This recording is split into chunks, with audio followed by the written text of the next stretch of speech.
everyone, this is Amanda from the Archer and Olive Ambassador team, and today I am going to show you a way to make an easy, no sewing machine needed journal sleeve. And just before we go any further, I did want to mention that everything I'm talking about today will also be on the Archer and Olive blog, so if you miss anything, miss any measurements, you can also look there to find the information that you need. Okay, so first things first, what is a journal sleeve? If you're on Instagram at all, you may have seen that book sleeves became very popular in the last few years. This is just kind of generally the same idea. It's a way to protect your journal when you put it in your bag. Now, cases work well. This is different than a case. A case can stay on when you open your journal and you write in it, but a sleeve is specifically there just to kind of protect it and keep it safe in your bag. I use this a lot because I travel a lot, so I have one for almost every size of journal that I use. And so today, specifically, I'm going to show you how to make one for an 8x8 square-sized Archer and Olive journal. Okay, before we get started, obviously we're going to have to go over the materials you're going to need for this project. For the sake of the project today, I have chosen to use felt. Felt is a very strong, sturdy material that doesn't need any finishing, so I like to use it for a lot of projects, especially where I don't use sewing machines. So I got the felt here. I got about a yard, but I probably only needed half a yard of felt from the craft store. And then for the decorations I'm going to put on top of it, I got this little slice of felt that you can get at any children's section of a craft store. They're about a quarter, 50 cents, it really depends. And then on top of that, you're also going to need some embroidery floss, a button, measuring tape, and embroidery needle. And it's an embroidery needle because it's a little thicker and the hole is a little bigger than a regular needle, and that's what you need to sew with the embroidery floss. And then you're also going to need some push pins. You're going to need a good handful of them, more than just a couple. And then a piece of paper, a pencil, some scissors. There we go with the scissors. And then of course, whatever journal that you're going to be using for this project. Okay, now that you have all your supplies together, the first thing you want to do is measure your felt. Now I am going to give you measurements in the blog that I suggest for each of the sizes, but still, before you cut anything, I recommend testing out the journal of your choice to make sure the measurements are going to be right. So for that sake right now, I'm actually going to measure my felt to this notebook. And so, get this more in the middle for you. Take the notebook here. I have folded the felt in half so that no stitching is going to have to be done on the bottom. It's just going to be solid connected there on the bottom. So, if I put my journal right here, obviously, it's going to be way too long at the top, so that needs to be adjusted. We'll remove the journal, adjust it a little bit, see if it's any better. It's a little better. It will still probably be too tall, so I'm going to move it just a little more. Okay, I'm going to leave it at this for this moment, a little bit on the bottom, a little bit on top, because once the journal does go inside, it will push apart a little bit, and so it won't have as much overlap. And then the same thing I'm going to do with the sides. I recommend about 3/4 of an inch to an inch on the sides, leaving that much space, and that's going to definitely be more than you need, but the reason to give yourself that extra space to work with is in case you make any mistakes. Like, the worst thing is if you get to the end, you put all this work into this really cool project, and it's too small for what you want to make. So you can always trim more off in the end, you just can't add more. So I like to give myself some extra space to begin with. So what I'm going to do now is pin along the seams that I think I'll need, and then we'll see if it fits. Okay, perfect. I have gone ahead and I have pinned it to my measurements where I think it will fit. I have put this on the outside. You can see the pins on either side of it. And so now what I want to do is slip my journal inside just to make sure it fits. And here's a prime example. It's a little too tight. So I actually need to make this a little wider. So what I'm going to do is take the journal out, because we don't want it to be super snug. You want to have some space to work with. And I'm going to go ahead and move these pins over maybe about ½ an inch. It's about there, I would say. Yeah, let's go ahead, start moving. Go ahead and pause this while I get all that taken care of. Okay, I'm back. We're gonna give this another try. I moved all the pins over just a little bit. We're gonna see if it fits this time. There, that's how it should fit into your sleeve. And honestly, I could probably even go over just a smidge more, maybe like ½ inch, just to give myself a little bit more space to work with here. So I'll probably do that. I'll probably move it over just a little bit, and then I'll be right back. Okay, so I did move these over just a little bit. The fit's a little bit looser, which is just a little bit nicer, especially because as you put stuff in your journal, as you know, it starts to get a little bit fatter. So this just gives me a little bit more space to work with, a little more stretch, I guess you could say. So now that I've figured out the correct width that I need, we also got to figure out the height. And from what I measured here, I don't know if you can tell, it's about an inch too long. You want it to be fairly close to the very top of the journal. So what I'm going to do here is go ahead and mark where I want it. Let's see here. So I can feel, I'm feeling for the top of the journal, and I'm putting these just on top of that.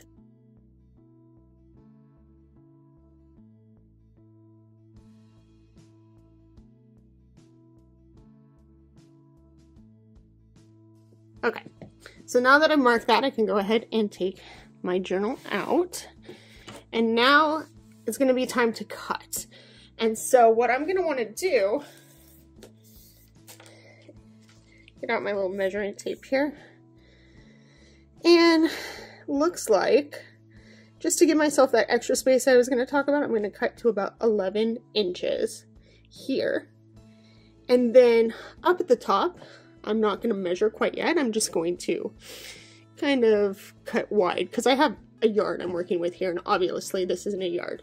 So I'm just going to give myself some space there so that I can cut across here a little easier. But I'm going to have to remove some pins to be able to cut. So I'm going to go ahead and get a big old cut done, and then we'll go from there, and it'll be a little easier to work with. Okay, now that I've cut it a little closer to size, this is going to be a lot easier to deal with than that full yard of fabric I was wrestling with a minute ago.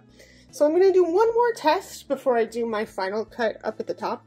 And so what I'm going to actually do is turn this inside out. Now you don't have to do that, but fabric can stick in and take a little more space once it's the direction it needs to be facing, because this is the inside and then this is going to be the outside when we're done.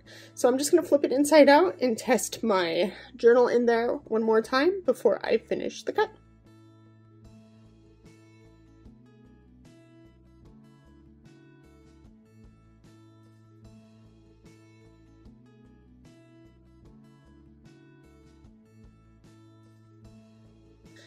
Flip that inside out and go ahead and get any pins out, and then I'm gonna put the journal in just to double check. Gonna slip it in there like a sock. And the pins might not enjoy it so much. They're kind of hindering me at the moment. But let's see if I can get it in there. There we go. Oh no. Okay. So I got it in. I think fits good. That's good news. I'm just going to double check the top because that's what I really wanted to make sure it all fit, and the marks I have here still feel about right. So I'm going to take it back and flip it back the other way so we can make the cut. Okay, I have it turned back around. Like I said, I lost a few pins in that test, but that's okay. It doesn't matter because we're going to be taking them out anyways. Instead, now I'm going to cut along the line I made here, just so it fits along the top, because this is just too much. So we'll go ahead and do that now. It's okay if it's not perfect. It doesn't have to be straight across. You want to be close though. Okay, so now that should fit. Okay, we're gonna take the pins out, we're gonna flip it around, and we're gonna start adding our decorations to it. Okay, we have reached my favorite part. This is the designs that are gonna go on the journal sleeve. And in this part of the process, you have so much freedom. You can do so many things. For this example's sake, I'm gonna make some little applique designs out of felt.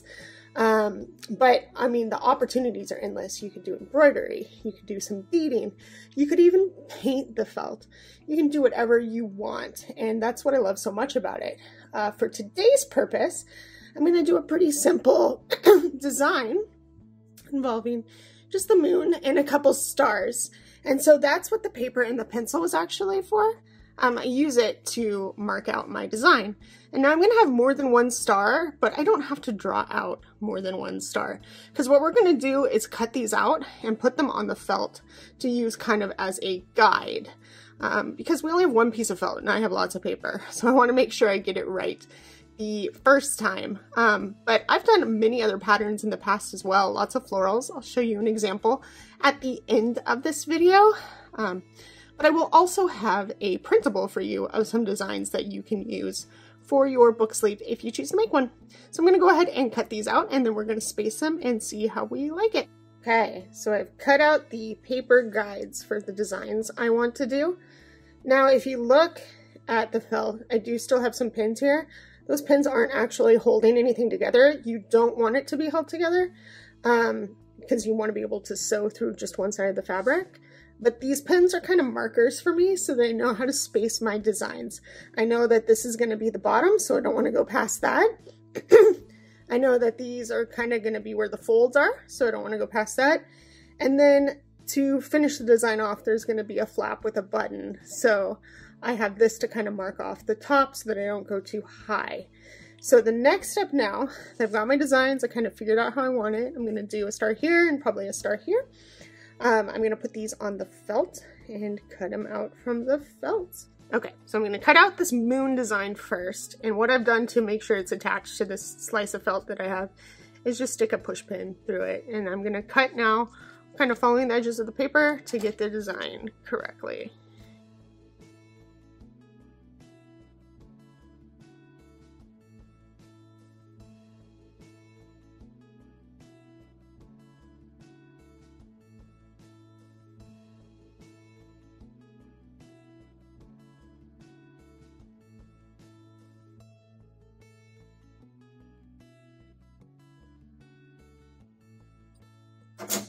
Okay, done cutting it. Going to remove the pin, and we have our moon. So next I'll go ahead and do the star. Okay, now I have my shapes cut out. I've attached them to the felt in the place that I want to have them. And now the next step is to sew them onto the felt. I have chosen today to use embroidery floss, and embroidery floss in a totally different color, just because I think the contrast will be fun and just add a little bit of pop to the design. But this is another area where you have some freedom in what you could do. You could just as easily use white thread to sew, or a white embroidery thread to sew this on. You could use regular needle thread if you really just don't want it to show up at all. I like the chunky look, but if you like simple, yeah, definitely regular thread is probably the way to go. So I'm going to go ahead and do that, and then I will come back and get to you once I have sewn on the moon. Okay, so I have finished sewing on the moon. Show you a little close up. See, I just really like the effect that the other color of the embroidery floss has. But that's just me. That's a personal preference. So now what I'm going to go ahead and do is sew on the stars, and then I will be right back. Okay, I'm done. It's simple, but it's cute too. I mean, I think it's cute, but I may be partial because I made it. So now that my design is on here, we're going to flip it over again. Since this is going to be the outside, we're going to make sure to sew the next part on the inside. So I'm going to remove my guide pins and flip it over like so. So now we're going to pin it again to that kind of 3/4 mark like I had before. And we're going to double check that our journal fits again before we actually sew. So I will be right back. Okay, so I have pinned my book sleeve, my journal sleeve, to make sure it fits and that it has enough space. And so the next step is going to be to take out the journal and to actually sew it. Okay, so what I'm going to do for this part, get that journal out. Got it all good, marked. I am going to sew again with embroidery thread. And again, this is a no sewing machine needed version of making a journal sleeve. So I've chosen to use embroidery thread, just like I chose to use felt, just because it's sturdy, it's thick, and so it can hold a little bit more weight than traditional, just regular thread. So what we're gonna do is I'm gonna go ahead and sew up the sides from the bottom up to just about the tippy top on both sides. We don't have to sew the bottom because it's just folded over, but each side up to the top. And then we are going to turn it inside out and see if the journal fits. Okay, so I have finished sewing the edges here. And so now is the real test. I am going to turn this inside out. I'm going to make sure this journal fits. And if it does, what I'm going to do is trim the excess off the sides here so that it just won't have to be in the way going forward.